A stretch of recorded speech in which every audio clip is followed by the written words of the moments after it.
Assalamualaikum warahmatullahi wabarakatuh. Saya Tania Raisa Kaila Gunawan dari kelas 12 IPA 2 absen 35 yang berasal dari SMAN 9 Negeri Malang. Di sini saya akan menjelaskan tentang dakwah Islam di Indonesia.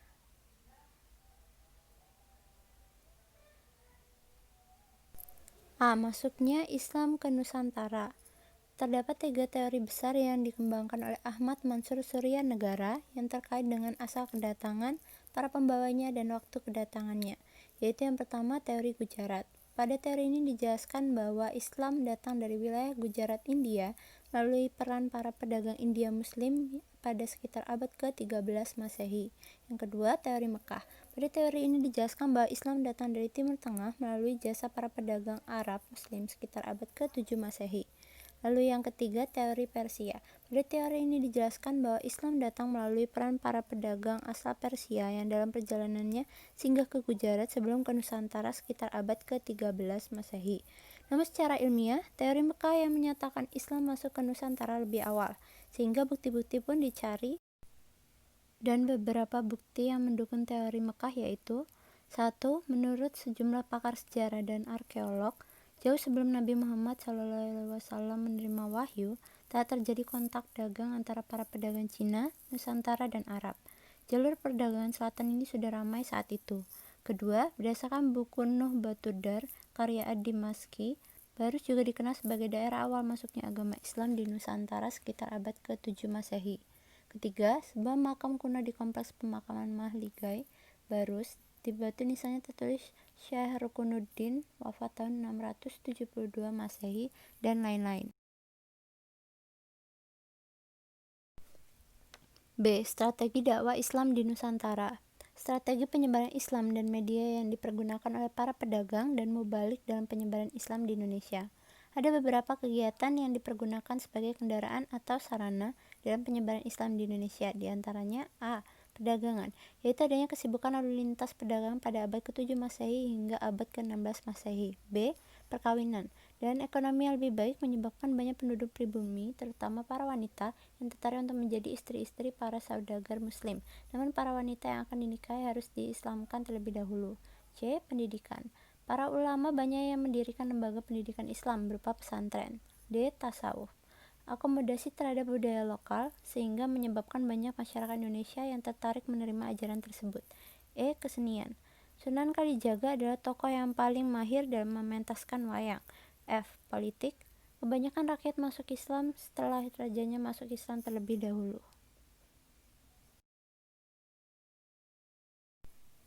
C. Perkembangan dakwah Islam di Nusantara. Pada masa teori Mekah, yaitu dari abad ke-1 Hijriah atau ke-7 Masehi, masih belum pesat dan meluas perkembangannya.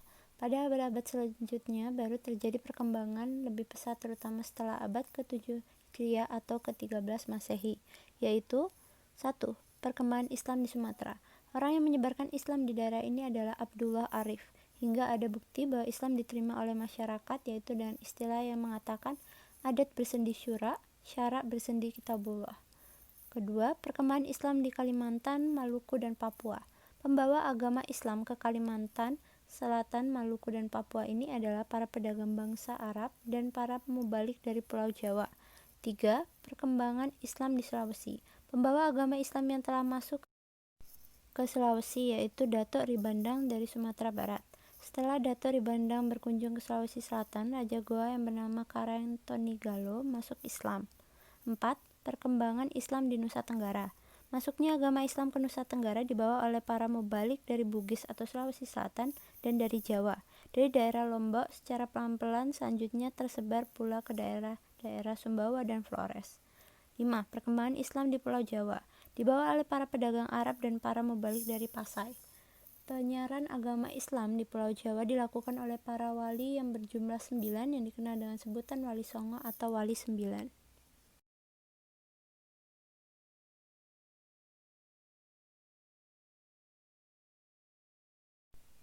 D. Kerajaan Islam. Pada teori Mekah, kerajaan Islam pertama bukan lagi Samudra Pasai, tapi kerajaan Jaumpa yang berdiri sejak abad ke-8 Masehi yang disusul oleh kerajaan Peurelak di abad ke-9 Masehi, baru kemudian kerajaan Samudra Pasai.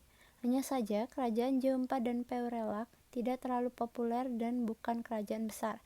Di samping itu, bukti-bukti yang ilmiah yang menguatkannya belum dipandang cukup. Beberapa kerajaan Islam yang terkenal yaitu: 1. Samudra Pasai, didirikan oleh Sultan Malik al-Saleh pada tahun 1285 atau abad ke-13 Masehi. 2. Kerajaan Aceh, didirikan oleh Sultan Ibrahim yang bergelar Sultan Alim Mukhayat Shah atau disebut juga Sultan Ibrahim. Ketiga, Demak, didirikan oleh seorang adipati yang bernama Raden Patah. Keempat, Pajang, yang didirikan oleh Adi Wijaya. Yang kelima, Mataram Islam, hadiah dari Adi Wijaya kepada Ki Ageng Pamanahan karena ia telah berjasa membantu Adi Wijaya menaklukkan Arya Penangsang. 6. Cirebon, didirikan oleh Syarif Hidayatullah atau Sunan Gunung Jati. 7. Banten, daerah Banten diislamkan oleh Sunan Gunung Jati, dan Kesultanan Banten mencapai masa keemasan pada masa Sultan Ageng Tirtayasa. Kedelapan, yaitu Makassar. Ada dua kerajaan yaitu Goa dan Talo. Kerajaan Islam pertama di Sulawesi yaitu Kerajaan Gua Talo yang dipimpin oleh Raja Goa. Yang kesembilan, Ternate dan Tidore, berdiri pada abad ke-13 dan Ternate mencapai puncak kejayaan pada masa pemerintahan Sultan Ba'abullah.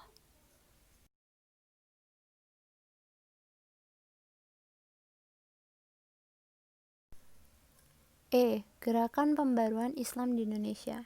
Secara garis besar, ada dua bentuk gerakan pembahasan Islam di Indonesia, yaitu: 1. Gerakan pendidikan dan sosial.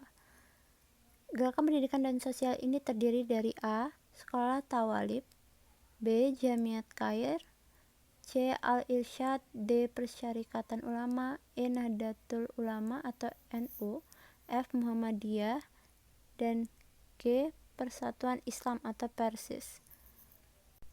2. Gerakan politik. Perjuangan umat Islam dan mengusir penjajah sebelum abad 20 dilakukan dengan kekuatan senjata dan bersifat kedaerahan. Pada awal abad 20, perjuangan itu dilakukan dengan mendirikan organisasi modern yang bersifat nasional, baik ormas, organisasi sosial kemasyarakatan, maupun orsospo, organisasi sosial politik. Di antara partai politik Islam yang tumbuh sebelum zaman kemerdekaan adalah Persaudaraan Muslimin Indonesia atau PERMI, Serikat Islam atau SI, dan Partai Islam Indonesia atau PII. F. Nilai-nilai keteladanan tokoh-tokoh dalam sejarah perkembangan Islam di Indonesia. Tokoh-tokoh penggerak utama dalam penyebaran Islam dikenal dengan sebutan Wali Songo, yaitu: 1. Maulana Malik Ibrahim, tugasnya yaitu menyebarkan agama Islam di Jawa Timur. 2. Sunan Ampel dan Ngampel, tugasnya yaitu membuat peraturan-peraturan yang islami untuk masyarakat Jawa. Yang ketiga, Sunan Giri, tugasnya yaitu membuat tatanan pemerintahan di Jawa. Yang keempat, Sunan Bonang, tugasnya itu mengajar ilmu suluk. Yang kelima, Sunan Derajat, tugasnya yaitu mengajar tata cara membangun rumah. Yang keenam, Sunan Kalijaga, tugasnya yaitu menyebarkan agama Islam dan kesenian wayang. Lalu yang ketujuh, Sunan Gunung Jati, tugasnya yaitu mengajarkan tata cara berdoa dan membaca mantra. Yang kedelapan, Sunan Kudus, tugasnya yaitu merancang pekerjaan dan membuat keris. Dan yang terakhir, kesembilan, Sunan Muria, tugasnya yaitu menciptakan tembang sinom dan kinanti.